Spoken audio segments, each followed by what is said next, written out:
Hi అండి, welcome back to our channel అమ్మ చేతి మధురం. ఇవాల్టి స్పెషల్ రెసిపీ దద్దోజనం. మనం టెంపుల్కి వెళ్ళినప్పుడు కమ్మగా ఉండే దద్దోజనం తీసుకుంటాం కదా, పెరుగన్నం అని కూడా అంటాము.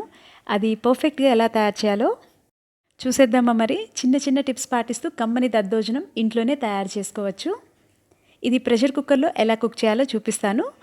1 కప్పు రైస్ తీసుకొని నీట్గా క్లీన్ చేసుకోవాలి. గుడికి వెళ్ళినప్పుడు తీసుకుంటాం కదా, అదే కమ్మని రుచి రావాలి అంటే ఇక్కడ 1 కప్పు రైస్కి 2 కప్పుల వాటర్ తీసుకొని 1 కప్పు కాచి చల్లార్చిన పాలు కానీ కొంచెం వేడిగా ఉన్న పాలు కానీ యాడ్ చేసుకోవాలి. అంటే టోటల్గా 1 కప్పుకి 3 cups water plus milk add చేసుకుంటున్నాము. అన్నం ఉడికించుకునేటప్పుడు మంచి వాసన రావడం కోసం 1/2 స్పూన్ వరకు ఇంగువ యాడ్ చేసుకున్నాను. నేను రైస్ నానబెట్టుకోవట్లేదు కాబట్టి 1:3 రేషియోలో యాడ్ చేసుకున్నాను. కుక్కర్ మూతతో కవర్ చేసి గ్యాస్ని లో ఫ్లేమ్లో పెట్టుకొని 4 విజిల్స్ వచ్చేంత వరకు కుక్ చేసుకోవాలి. గ్యాస్ని లో ఫ్లేమ్లో పెట్టుకోవడం వల్ల అన్నం సాఫ్ట్గా కుక్ అవుతుంది. ఆవిరిపోయిన తర్వాత కుక్కర్ మూత తీసి చూద్దాము. అన్నం సాఫ్ట్గానే ఉడికింది. గరిటె తీసుకొని ఈ అన్నంని ఈ మెతుకులుగా ఉంది కదా, ఇది కొంచెం సాఫ్ట్గా చేసుకోవాలి. వేడి మీద కలుపుకుంటే తొందరగానే మ్యాష్ అవుతుంది. ఉండలు ఫామ్ అవ్వకుండా సాఫ్ట్గా కలుపుకున్న తర్వాత కొత్తిమీర, కరివేపాకు తురుము యాడ్ చేసుకోవాలి. ఇది ఆప్షనల్ అండి, కొంచెం ఫ్లేవర్ యాడ్ అవుతుందని నేను యాడ్ చేశాను. కొన్ని పచ్చిమిర్చి ముక్కలు కూడా యాడ్ చేసుకుందాము. దీన్ని కూడా బాగా మిక్స్ చేసుకోవాలి. ఇందులో ఇప్పుడు పెరుగు యాడ్ చేసుకుందాము. ఫ్రెష్ పెరుగు అయితే మంచి కమ్మని టేస్ట్ వస్తుంది. పులిసిన పెరుగు అయితే మంచిగా టేస్ట్ ఉండదండి. మంచి ఫ్రెష్ పెరుగు తీసుకోండి. ఇది 1కి 2.5 కప్పులు యాడ్ చేసుకుంటే పర్ఫెక్ట్గా సరిపోతుంది. నేను ఫస్ట్ 2 కప్పులు యాడ్ చేసి చూశాను. కొంచెం గట్టిగా అనిపిస్తే ఇంకొక 1/2 కప్ కూడా యాడ్ చేసుకున్నాను. సాఫ్ట్గా చాలా బాగా టేస్టీగా వచ్చింది.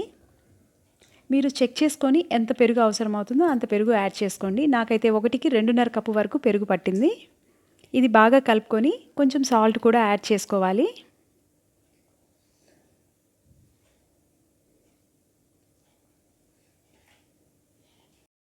ఈ కన్సిస్టెన్సీలో నేను పెరుగు కలుపుకున్నాను. మీరు అన్నం గట్టిగా వండుకుంటే ఇంకొంచెం పెరుగు పడుతుంది. మనం కరెక్ట్ కొలతలతో తీసుకుంటే కరెక్ట్గానే 2.5 కప్పు సరిపోతుంది. ఇప్పుడు మనం ప్రిపేర్ చేసి పెట్టుకున్న పెరుగు అన్నంలోకి పోపు తయారు చేసుకుందాము. నేను నెయ్యితో పోపు వేస్తున్నాను.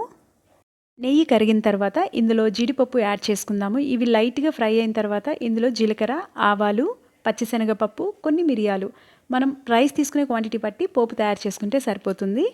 ఇవి కూడా ఫ్రై అయిన తర్వాత సన్నగా పొడుగ్గా కట్ చేసుకున్న అల్లం ముక్కలు కొంచెం ఎక్కువగానే యాడ్ చేస్తున్నాను. కరివేపాకు, ఎండుమిర్చి, పచ్చిమిర్చి ముక్కలు, ఇంగువ కూడా యాడ్ చేసుకొని అన్నీ ఫ్రై అయ్యి మంచి వాసన వచ్చేంత వరకు ఫ్రై చేసుకోవాలి. ముందుగా ప్రిపేర్ చేసుకున్న పెరుగన్నం మీద ఇప్పుడు పోపును వేసుకుందాము. వీటి మీద కొంచెం పొమగ్రనేట్ గింజలు, దానిమ్మకాయ గింజలు ఉంటాయి కదా, అవి కూడా యాడ్ చేసుకోండి. చాలా టేస్టీగా ఉంటుంది. పర్ఫెక్ట్ టేస్ట్ ఉంటుంది కర్డ్ రైస్లో. అన్నం తిరగమాత బాగా కలుపుకున్న తర్వాత మనం దేవుడికి నైవేద్యంగా పెట్టుకోవచ్చు. మనం ఇంట్లోనే దేవుడికి రుచికరమైన ప్రసాదం తయారు చేసుకున్న సంతృప్తి కూడా కలుగుతుంది. ట్రై చేసి చూడండి. మీరు లంచ్కి కానీ డిన్నర్కి కానీ ఇంట్లోకి ప్రిపేర్ చేసుకునే పని అయితే కొంచెం క్యారెట్ తురుము కూడా యాడ్ చేసుకోండి. చాలా టేస్టీగా ఉంటుంది. అంతే, ఎంతో ఈజీగా చిన్న చిన్న టిప్స్ తోటి కమ్మని పెరుగన్నం తయారు చేసుకున్నాము. మీకు ఈ రెసిపీ నచ్చినట్లయితే ఒక లైక్ చేయండి. మీ ఫ్రెండ్స్ తోటి, రిలేటివ్స్ తోటి షేర్ చేయండి. అమ్మ చేతి మధురం ఛానల్ని సబ్స్క్రైబ్ చేయండి. పక్కనే ఉన్న బెల్ ఐకాన్ని ప్రెస్ చేస్తే మీకు రెగ్యులర్గా నోటిఫికేషన్స్ వస్తాయి. శ్రావణ మాసంలో ఈ ప్రసాదం తయారు చేసి చూడండి. Thank you.